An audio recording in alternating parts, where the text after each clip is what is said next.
ക്രിസ്തു ലോർഡ്. ദൈവത്തിൻ്റെ അതിപരിശുദ്ധമായ നാമം വാഴ്ത്തപ്പെടുമാറാകട്ടെ. ലൂക്കോസിൻ്റെ സുവിശേഷം 6:38 കൊടുപ്പീൻ എന്നാൽ നിങ്ങൾ കിട്ടും, അമർത്തിക്കുലുക്കി കവിയുന്നൊരു നല്ല അളവ് നിങ്ങളുടെ മടിയിൽ തരും, നിങ്ങൾ അളക്കുന്ന അളവിനാൽ നിങ്ങൾക്കും അളന്നു കിട്ടും.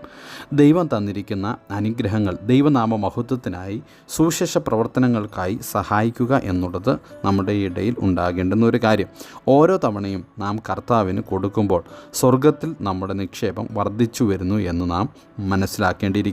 ദൈവം നമ്മെ ഏൽപ്പിച്ചിരിക്കുന്ന ധനം എങ്ങനെ വ്യാപാരം ചെയ്തു എന്ന് നമ്മളോട് കണക്ക് ചോദിക്കുന്ന ഒരു ദിവസം വരും. നാം കൊടുക്കുമ്പോൾ മനുഷ്യർക്കല്ല, കർത്താവിന് കൊടുക്കുന്നത്. ദാവീദ് പറഞ്ഞത് ഇങ്ങനെയാണ്: നിൻ്റെ കയ്യിൽ നിന്ന് വാങ്ങി ഞങ്ങൾ നിനക്ക് തരുന്നു. 1 ദിനവൃത്താന്തം 29:14 എന്നു മാത്രമാണ് നമുക്കും പറയാനുള്ളത്. ദൈവം തന്നത് എങ്ങനെ കൈകാര്യം ചെയ്തു എന്ന് നമുക്ക് ചിന്തിക്കേണ്ടിയിരിക്കുന്നു. നല്ലവനും വിശ്വസ്തനുമായ ദാസനെ എന്ന വിളി കേൾപ്പാൻ നാം ഒരുക്കമുള്ളവരാകണം. 1 താലന്ത് കിട്ടിയ ഒരു മനുഷ്യൻ അത് താൻ മറവ് ചെയ്തു. തനിക്കും പ്രയോജനമില്ല, മറ്റുള്ളവർക്കും പ്രയോജനമില്ല.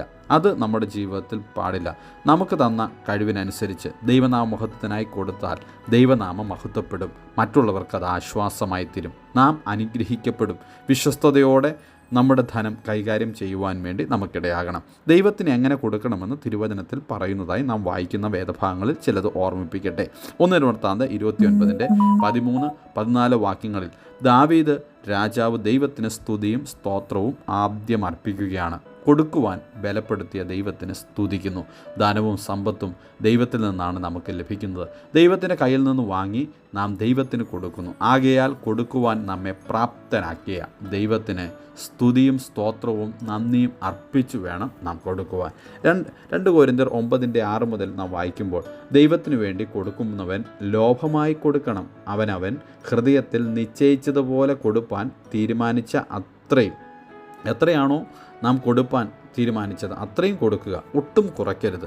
ഇത്രയും കൊടുക്കേണ്ടി വന്നല്ലോ എന്ന് സങ്കടപ്പെട്ട് കൊടുക്കരുത്. മറ്റൊരാളുടെ നിർബന്ധം മൂലവും ആകരുത്. സന്തോഷത്തോടെ കൊടുക്കുക. സന്തോഷത്തോടെ കൊടുക്കുന്നവനെ ദൈവം സ്നേഹിക്കും.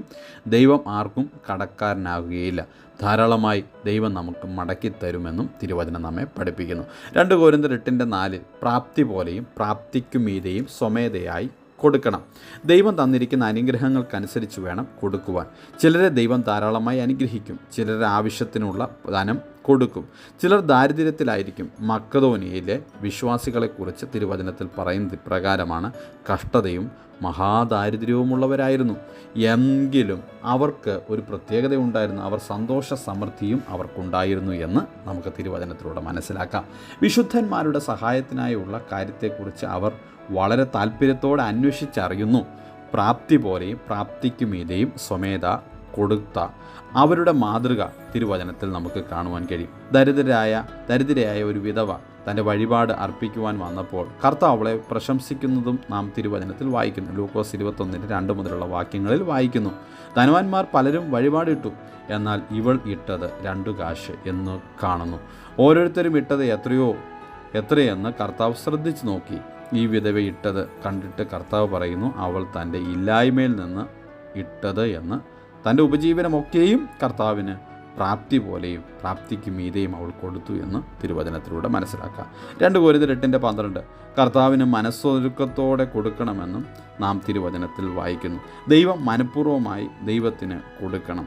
വേദഭാഗങ്ങളിൽ ജനം മനഃപൂർവ്വമായി ദൈവത്തിന് കൊണ്ടുവന്നു എന്ന് തിരുവചനത്തിൽ വായിക്കുന്നു. 1 ദിനവൃത്താന്തം 29:9-14 വാക്യങ്ങളിൽ ദാവീദ് ആലയം ആവശ്യമായ എല്ലാ കാര്യങ്ങളും ശേഖരിച്ചു വെച്ചു, എന്നിട്ടും ജനം മനഃപൂർവ്വ ദാനങ്ങളെ കൊണ്ടുവന്നു എന്ന് തിരുവചനത്തിൽ വായിക്കുന്നു. അതുമൂലം ദാവീദ് രാജാവ് സന്തോഷിക്കുന്നു എന്ന് തിരുവചനത്തിലൂടെ നമുക്ക് കാണാം.